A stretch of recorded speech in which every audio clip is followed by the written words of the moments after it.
CM YS జగన్పై అభ్యంతరకర వ్యాఖ్యలు social మీడియాలో పోస్టులు పెడుతున్నారని ఈసీకి ఫిర్యాదు చేశారు వైఎస్ఆర్సీపీ నేతలు.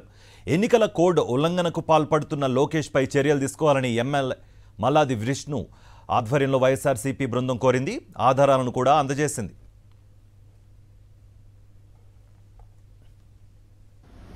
ఈ ఎన్నికలు ప్రారంభమైన తర్వాత ఎన్నికల కోడ్ అమల్లో ఉన్నటువంటి సందర్భంలో ప్రవర్తన నియమావళిని ఉల్లంఘించి మా మీద, మా ప్రభుత్వం మీద, మా నాయకుడు వైఎస్ జగన్మోహన్ రెడ్డి గారి మీద రోజు బురదజల్లి కార్యక్రమం అనేక వేదికల ద్వారా,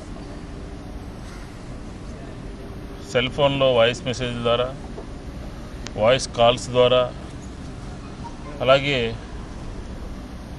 బహిరంగ సభల ద్వారా, జిల్లా పర్యటనలో అనేక విధాలుగా బుర్రజల్లుతూ సోషల్ మీడియా వేదిక ద్వారా ట్విట్టర్ కానీ, వాట్సాప్లో కానీ, వాళ్ళకు సంబంధించినటువంటి వెబ్సైట్లో కానీ జగన్మోహన్ రెడ్డి గారి మీద తెలుగుదేశం నాయకులందరూ, వైఎస్ఆర్ కాంగ్రెస్ పార్టీ ఈ 5 సంవత్సరాల్లో చేసినటువంటి సంక్షేమ అభివృద్ధి కార్యక్రమాలు, లీడర్ మీద బుర్రజల్లే కార్యక్రమం తీసుకుంటా ఉన్నారు.